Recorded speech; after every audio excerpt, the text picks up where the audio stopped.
Jai Hind and welcome to Dev Talks. This is Aadi. Ukraine war is the flavor of the season. Having said that, with this war happening, a lot of things are coming out which probably were brushed under the carpet for this long.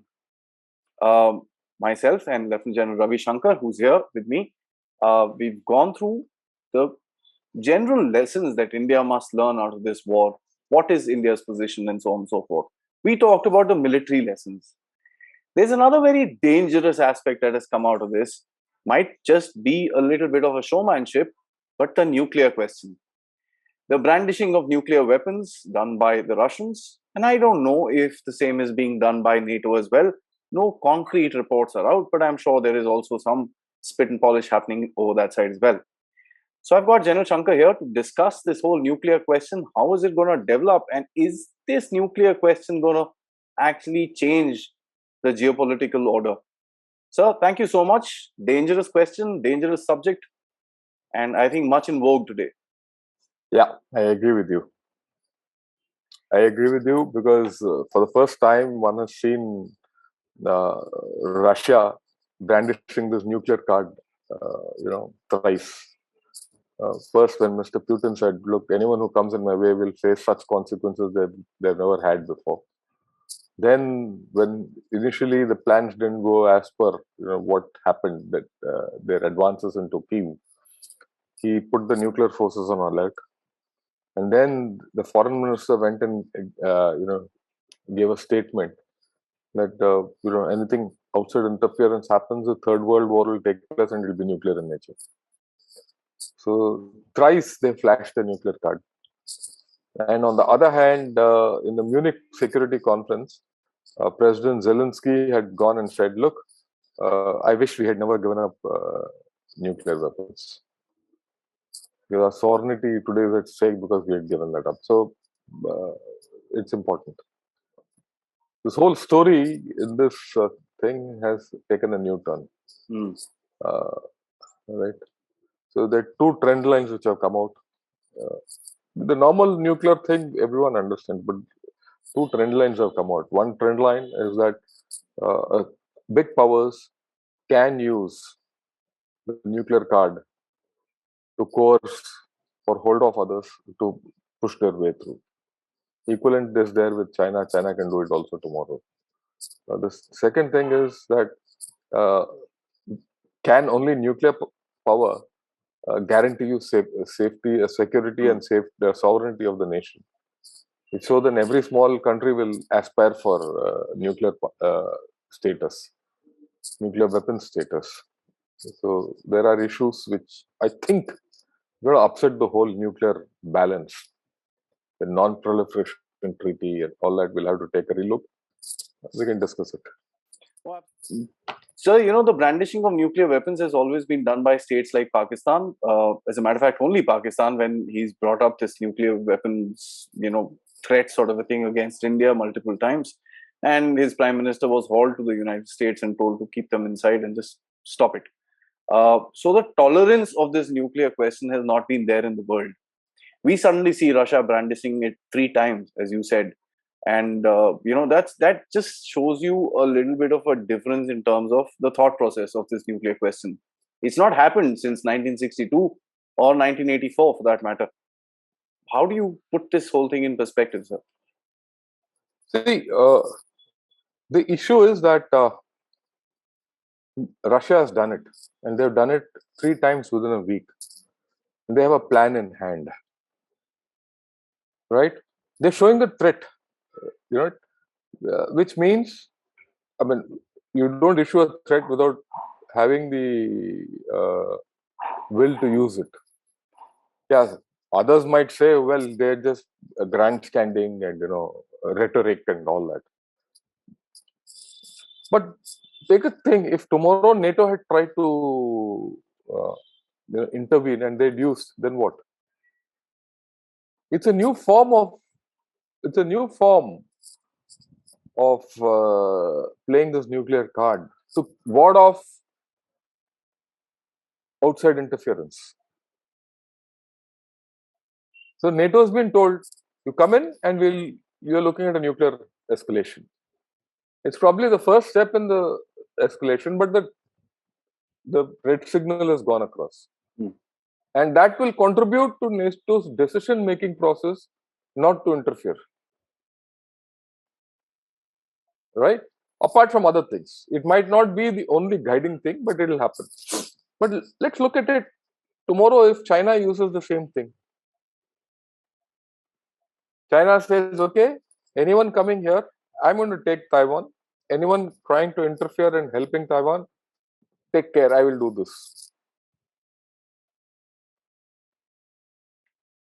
Right? Or for that matter, tomorrow in any of our neighbors, China wants to take a slice off and tells us, you interfere in this, and the nuclear card is on the table. That means this is a new form of nuclear coercion. Okay, and one has to be prepared to respond. Whether someone else will use it or not, I don't know. Hmm. So far, such a eventuality has never come up, but it has come up now. Right? So earlier it was only that no, when you're at war, you will threaten him with missiles, he'll threaten you with missiles or tactical weapons and all that. No. It's a new game. And you can fit it anywhere. Hmm. You can fit it anywhere. This is not directed against the target where you're going in, it is directed against someone else so that he doesn't interfere. Correct. He'll say, yeah, right? As it is, I have a policy of non-interference, but with this nuclear thing, I'll never interfere. So it's just reinforcing that. We need to think through this. It's Everyone a flip. needs to think through.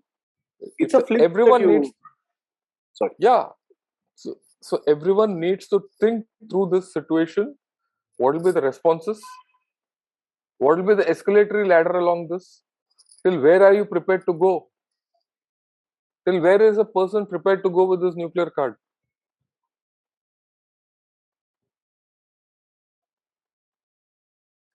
What if tomorrow a maverick like North Korea uses this card? I was just about to say that. You stole the words from my mouth, sir. Right? Or Pakistan says, I'm going to come to Kashmir. You try coming in, I'll use this. Okay. So there's a new angle which I think once this is over, the heat of this thing is over, people like you and me and more will start thinking about it. We're being forced to think about it. Mm-hmm. Okay. So it's a new chapter. Let us see where it goes. That's the whole idea of this discussion also. It's a whole new aspect of warfare, sir. I don't think you and I have been talking for about a year now. It's a new circumstance which has come up. Yeah. It's a new set of equations for which we will have to think our way through. How to respond, what will be the implications, till where will everyone go in this escalatory ladder, how will it play out, it's something, and what kind of weapons are you prepared to use for this? That's What will be the interesting. command and control system? At what level will this, all the law, it's a big, it's a big can of worms. That's It should interesting, be sir, open. because you're putting a flip side to this entire thing. Yeah, there is. I'm not putting. Putin has put it. Yeah. I'm just saying people would deter an attack on themselves under the nuclear umbrella. You're saying under the nuclear umbrella, I can proceed with an attack. I can proceed with an attack with someone else and thwart you off.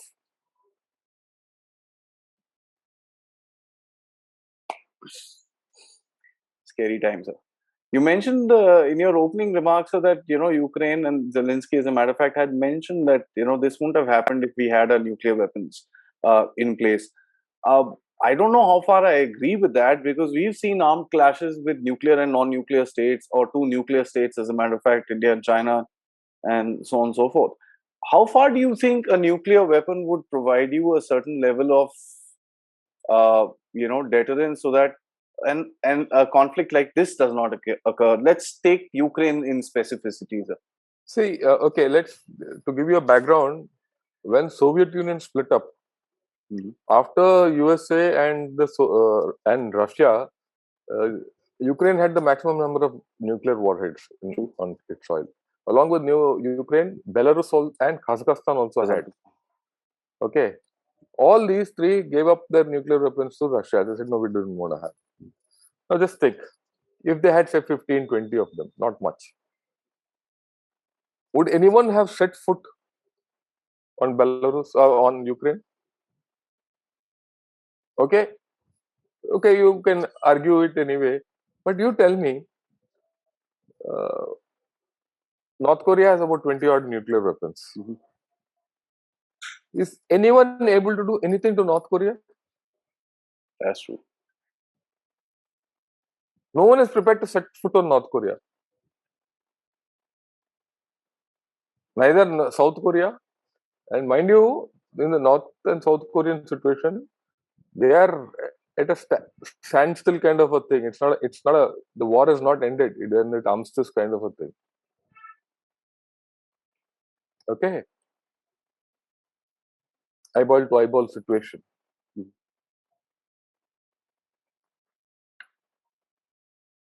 and that has not been resolved.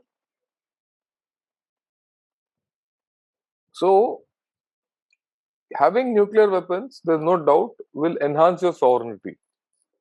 Okay, you've taken the example of India, China, India and Pakistan. India and China are nuclear weapon states.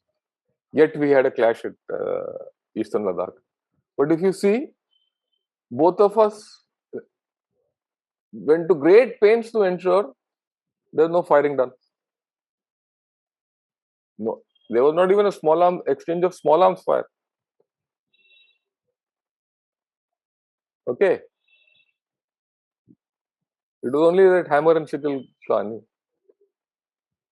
Look at India and Pakistan. Of which we had some skirmish Mm. under the garb that we were doing it on disputed territory, Mm. not along the IB. The nuclear question never came. The war was confined to that place where the IB was, it was a LOC or LC, line of control.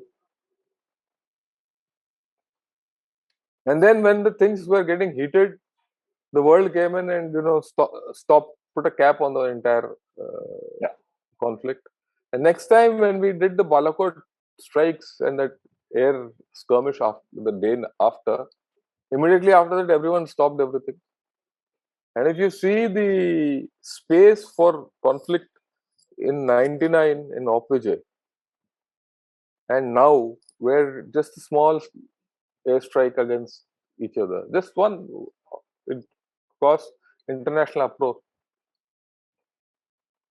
Okay, one dogfight, one Mm. pilot, not even a pilot life lost. This pilot came down. That's all.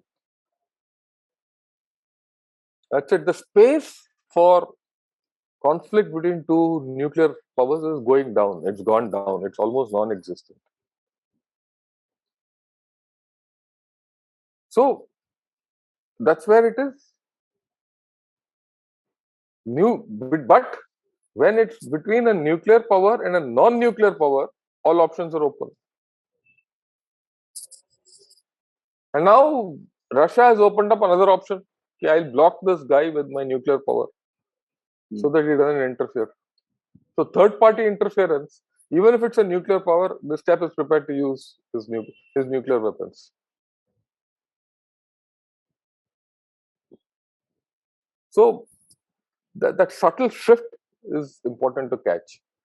And now, because of the fact that smaller nations, if they have nuclear power, their sovereignty cannot be eroded. After all, what has stopped us from going into Pakistan and sorting Pakistan out conventionally is the fact that they have nuclear powers. So because of that, every other nation will say, "What if I had Yeah. nuclear power. Yeah. Now you look at not in South Korea, there's an active debate. They took a Japan. survey. In that survey, the majority feel they should have indigenous nuclear power. Absolutely. 71%. About 56% say no. If we don't have that, 56% of the people surveyed say we should have allow USA to keep weapons on ground here on our place. And there are the interesting thing which came out in the South Korean situation. They say, look, today it is North Korea which is the immediate threat, but tomorrow it will be China. So all the more reason that we should go nuclear. In 10 years, they feel China will be the bigger threat for them. Mm. So they say, no, to ward off China, we must have nuclear weapons. Active thinking, and of course, we have to understand North Korea is next to, South Korea is next to North Korea, which is a maverick in any case, on one side. On the other side, there's China. On the third, towards Vladivostok, the Russian capability is there. And in the south, American capability. And Guam, and on the carriers and subs, of course. So they feel very strongly that they should go nuclear. For the first time in my life, I've heard Japan discussing that we should go nuclear. Because there's a lot of resistance to this thought. But Mr. Abe is a respected man and he's put up this thought. We all know that Iran seeks nuclear status. Today it says I want for peaceful purposes. 10 years hence they'll say I want a nuclear weapon.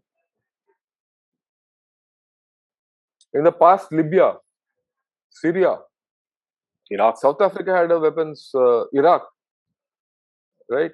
All these people sought to have nuclear weapons. What if tomorrow Venezuela says, I want to have a nuclear weapon in South America, at the base of US? So, this is something which is going to happen. And some of these countries have the wherewithal and the technology to have it. And they have, okay, what about Taiwan? What if Taiwan acquires a nuclear weapon or develops a nuclear weapon? After all, they have technology. They have, I think, a couple of reactors also running, nuclear reactors. What if they build a basement bomb? And if tomorrow China says, I want to invade, then no, you invade, we'll do this. Shanghai is just across the streets. Yeah. Drop one little bomb out there, one pineapple. End of story. So there are live issues which has come out of this. People will say, why should I suffer like Ukraine and give up my... Logical, sir. Okay. Yeah. So unless, then the big powers have to sit down now, think what to do.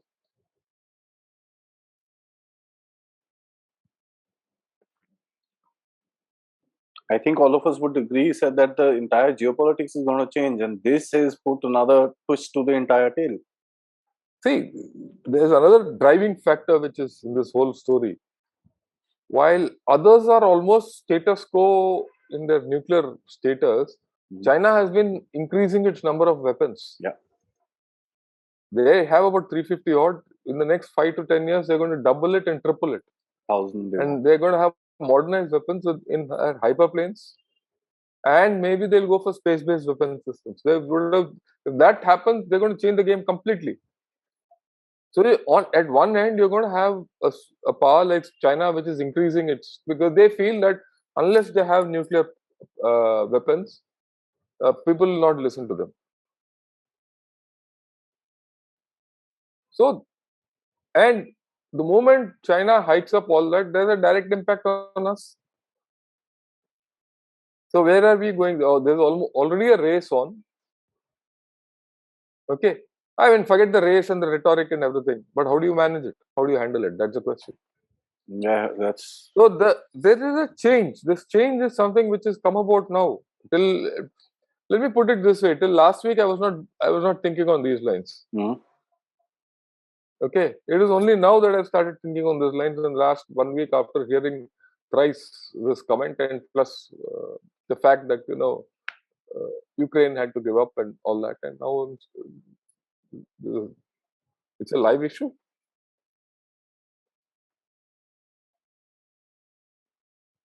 I mean, it's scary, and the Russians today have put out a statement that the Ukrainians are trying to make a dirty bomb so that they could do something here and there and stuff like that. So that's actually putting that entire nonsense of the dirty bomb also bang in front of the entire world. A rogue state could Yeah, just, you know, yeah. Why rogue state? You look at Pakistan. yeah, Pakistan is a funny case. It's a case where the weapon is with the army. It's not with the government. The government has got no hold on the weapon. Mhm. And that weapon has lost its reason to exist because they developed it as a defense against the threat from India.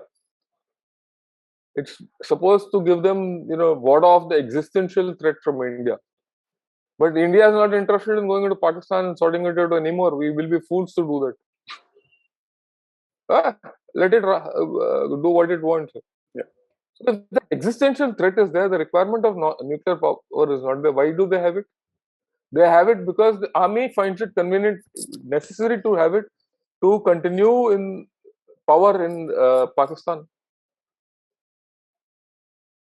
So tomorrow, every second dictator will come up and say, "Look, I have a nuclear power. I'll be in power for life." Mm-hmm. He might use it against his own people. I mean, some of these taps you never know. Yeah, I mean, so there is a certain amount of rethink which we all need to do on this, and we need to find answers. That cozy happiness of the non-proliferation treaty and that balance which is existing is gone. I might be wrong, but I think it is gone. no, I agree with you, sir. The redundancy of these world organizations and the world bodies are, I mean, it's laughable, if I may say that. See, if you look at it, it was in the last, not even the last century, the century and the century before that, where people, one sovereign nation invaded the other and took over. The way Russia is doing this kind of action was never seen in the past 100 years. But the World War II, when Germany. Hitler invaded Poland and invaded Russia to get hold of the oil in the Caucasus, all that. It's now happening. If this can repeat in 100 years, the entire nuclear question will have to revisit. Isn't it? So let's talk about the big powers today. The biggest nuclear powers today. You've got Russia, China, and the Americans. These are the biggest guys. I mean, French are there, British are there, Yeah. are there. These are the guys who have the capability of long-range delivery, interception, space, this and that and the other. I want you to kind of tell me what is the capability and capacity to actually follow through on something like this in a first strike capability, not a counter strike. Counter strike is pretty much fair enough. It's every country would dream of that through the triad and all that stuff. And you were explaining this to me yesterday as well. What do you think is the capacity for these guys, sir? All these three countries have the capacity to carry out a first strike. A successful one, sir. Yeah, a successful one. Okay. Because the guy who's carrying out the first strike always has the advantage of knowing what his target is. Right? And if he's focused, he'll do it. And if he's surgical about it, he'll carry out such a strike to give a message and give that kind of effect where the other chap says, yeah, this chap is serious, I will not take it further. But then he will have tripped the escalatory ladder. The moment you carry out a first strike, you're open to the second strike. Yeah. When the first strike is just a small little pataka, and the retaliatory second strike is a huge thing, then where do you stand? So you need to have a capability to retaliate against the second strike also. Then, so the whole thing about first strike, second strike, conventional, non-conventional deterrence, everything, you need to relook. Capabilities will be there. Plus the fact that what you know that this guy can do, so you need to have a defense for that, conventional anti-missile defense mm, or mm, a mm. ballistic missile defense or a space-based defense with equivalent, with a whole lot of a surveillance setup and a command and communication setup and all, everything, which is standalone from your normal story.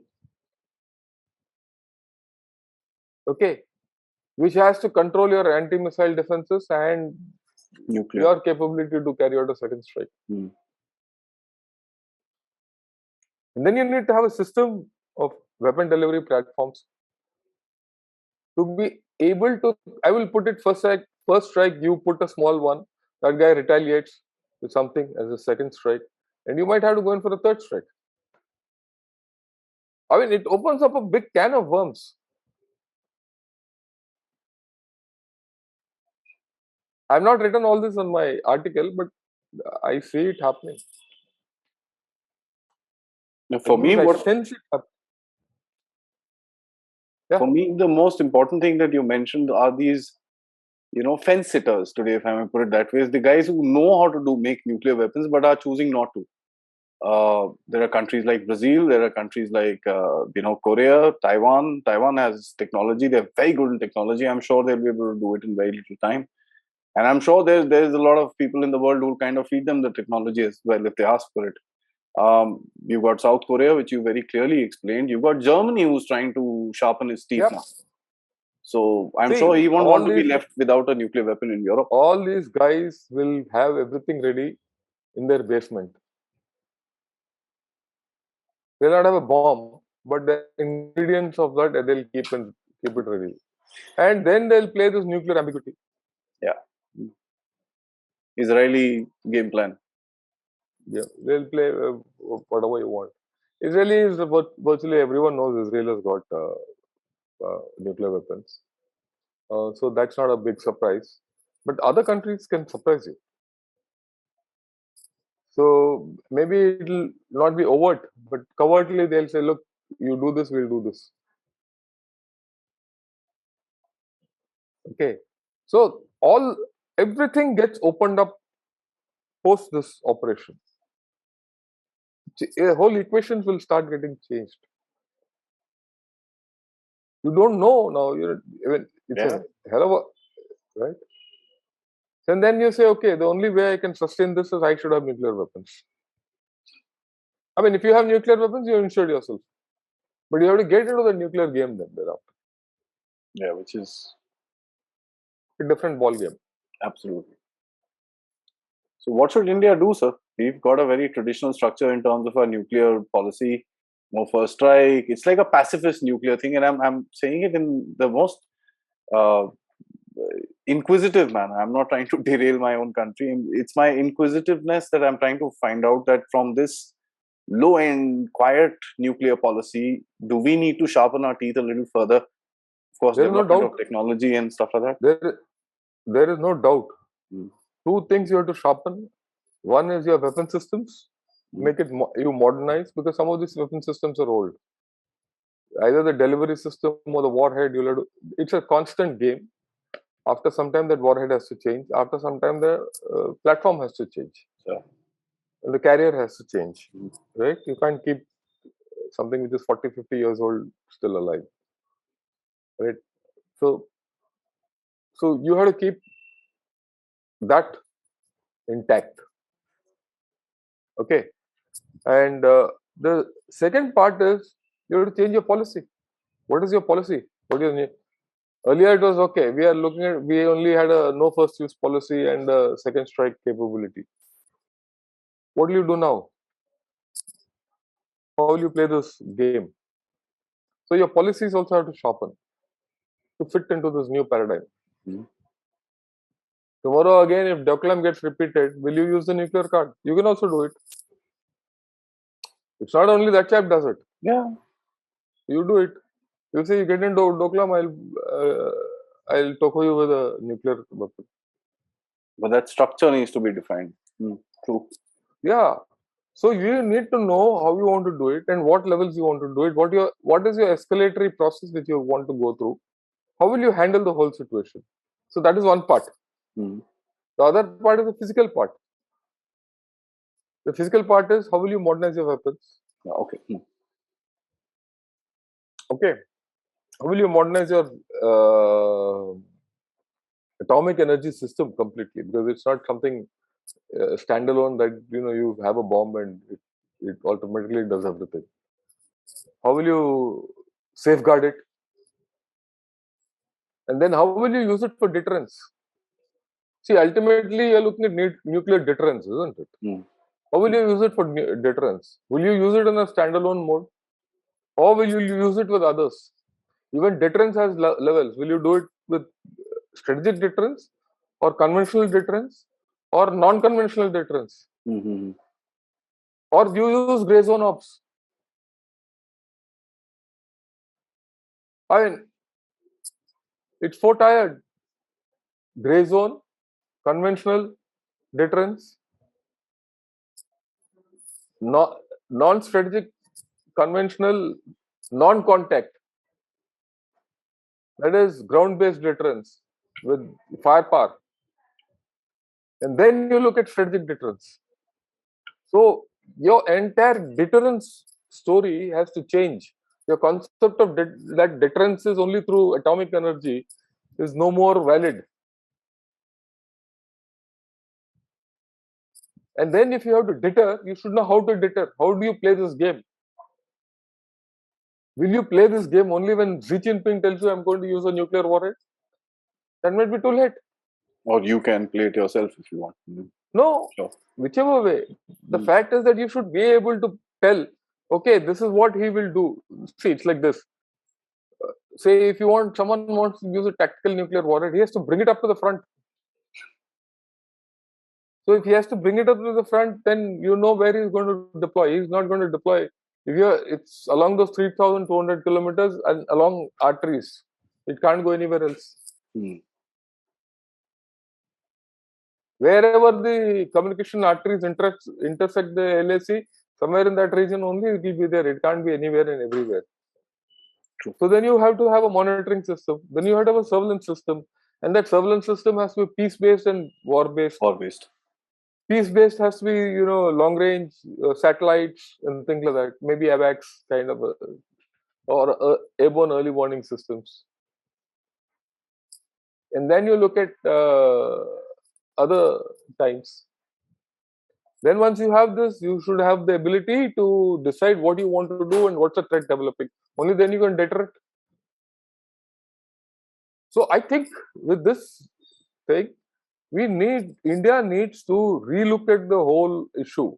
In fact, today when I put out my article, Nuclear Lessons from Russo-Ukrainian Conflict, I just put out the initial thing, what we need to do. We have a long way to go.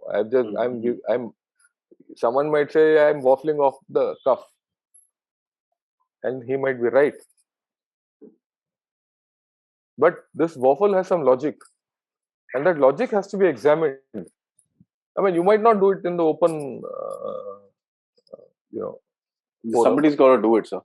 but somebody has to do it in some manner, Mm. so that we don't get caught. I mean, let me be very candid about it.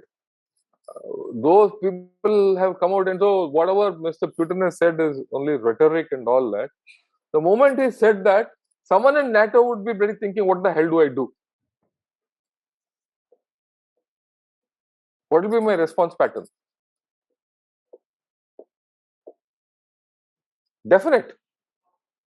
That's true. Yeah. Already this issue, don't be surprised if it gets repeated when the no-fly zones come into question. That's already happened, sir. He's saying, you come here. You come here, he says it's like combat zone. Mm. Okay. So how do you enforce a no-fly zone? No-fly zone means you designate an area as no-fly zone, and you patrol it, and you put all combat elements into it to ensure that there's no fly. I mean, just because NATO has said Ukraine is no-fly zone, you think Russia won't go there? Russia won't go there unless that no-fly zone is enforced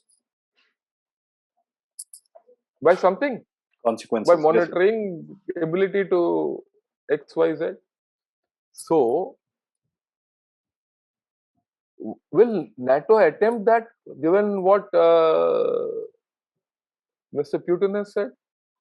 If NATO attempts that, it has already escalated this ladder. The next escalation, the ball is in Mr. Putin's court.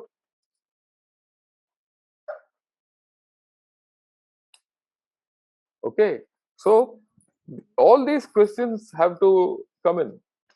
All these questions will, yeah, you might say you don't be irresponsible to talk. Fine. We shouldn't talk about it. We should talk about it behind closed doors. Responsible nations don't talk. I also agree. None of this should be in public. But the questions will be in public. As far as the answers are behind closed doors, I'm happy.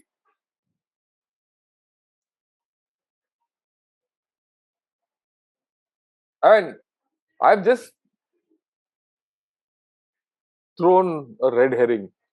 No, absolutely. So, and I kind of, if you don't mind, I think it should be in public because people need to understand what the hell is happening around.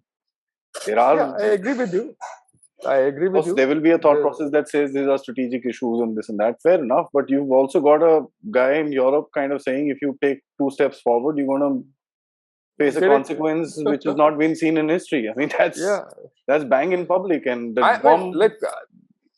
At least someone should take note of it. I mean, my only contention is this. Absolutely, yeah, true. There are new trend lines which have come up. Yeah. In this entire, in the past 1 week, new nuclear trend lines have come up. We need to be alive to these nuclear trend lines. One, and second, we need to prepare ourselves accordingly for the future. And you prepare yourself accordingly. It is not necessary through a nuclear response. It could be a combination of a nuclear and a conventional response, or even a gray zone response. But that means you need to rethink your policy. And you need to have a new policy. And that policy need not be public. You and I will be better off if we don't know about it.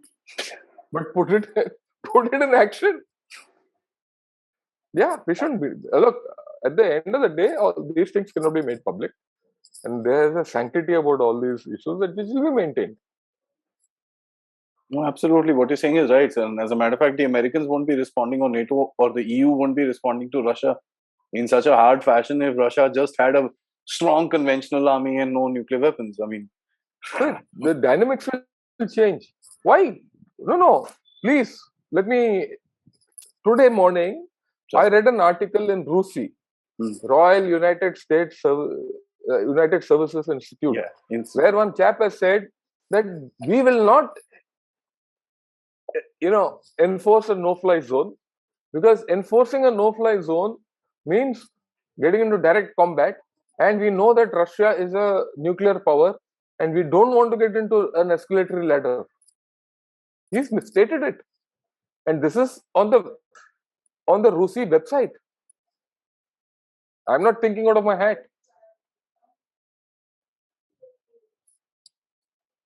I mean, people are thinking, and we will be damn fools if we don't think in India. This war has changed a lot, sir. Yeah, it has changed already. 4 days in, and RUSI comes out with the paper. Am I joking? I mean, even Boris Johnson has said. Look, let me be very frank. Sir. 2 days back when I wrote this article, I thought I'm a maverick. Why should I talk about it? No. Then I said, okay, let me write about it. When I wrote and I did a little research, I found this thing coming out. NATO is not prepared. One of the reasons why NATO is not prepared to enforce a nuclear zone is because Russia has nuclear.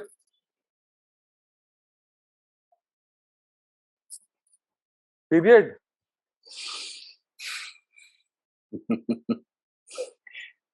The best thing why? See, let me take this a little further in the Sino-Indian context. If this is the status between two nuclear powers, do you think China will come out and all attack you? No. But he will finger you. Yeah, gray zone, yes. Look, the space is there for something. Okay, I've told you, one extremity is opposite between two nuclear neighbors, limited war in a disputed land. Yeah. And if both powers have the capability to control it, or both powers go through it, but the bigger powers have the capability to stop it. Stop it. That's the main. Okay. Yes, sir. Yeah, right. That is one scenario. Other end is if bigger powers say, okay, yeah, we'll do fighting footing, but we'll limit it to this only. उससे ज़्यादा हम करेंगे नहीं. That's what India and China did. Land grab try किया, हमने उनको धकेल दिया, और मारामारी हुआ. People have died. No nuclear.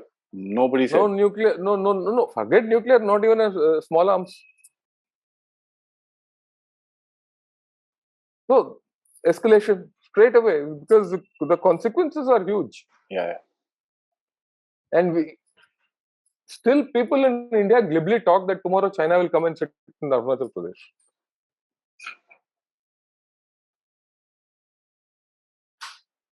India has a no first use policy, sir. No, leave all that out. Let's forget about all those policies. Right? Yeah, but So, what I'm trying to say is we have to take a calibrated position. You see the result on ground is that in the past 2 years, China has upped its grey zone activities more than the hot act. Yeah. Their grey zone activities have increased. So the space for grey zone has increased. If the space for grey zone and hybrid and asymmetric operations have increased, what are you doing? Can you do complementary operations to that? Can you increase non-contact conventional deterrence options? That will come only through firepower, long-range firepower, and Air Force. Air Force. Or maybe even anti-tank, handheld anti-tank weapons. Like you could use them for bunker bursting across the LC and all that.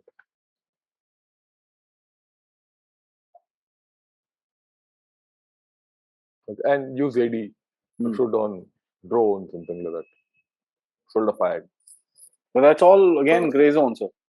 I mean, it's just the grey zone, a little over grey zone. Just short of the main. Whatever. We don't know how it will play out. Yeah. Because some of these escalations happen at local level without control. I mean, even 75 or 67 for that matter, it was just that one place where tuck and finished. And finished. At that time, 67, when we were not nuclear, there was nuclear. They were nuclear. Okay. So the point is that the short point I'm making is we need a rethink. Yeah, that's true. Absolutely, sir. I mean, I thought we were going to have a discussion on how nuclear weapons are going to create deterrence. And trust me, I normally, I kind of try and understand the subject before I get into it. But the whole factor that you would be offensive under an umbrella of a nuclear weapon changes the entire perspective of the understanding of nuclear deterrence. And that is exactly what the Russians are doing today. So it is. I mean, you can keep sanctioning him, but that doesn't remove his finger from that red button. So sanctioning. That's a whole different discussion. Again, to put it, that's a different discussion. We'll discuss it in the next episode when we talk of all the lessons we are learning. Yeah. So that's a completely. I think that's the bottom line of this discussion. That the use of nuclear weapons as a deterrence or as a protection for oneself, the activities that one person can do has actually expanded. With what the Russians have done today.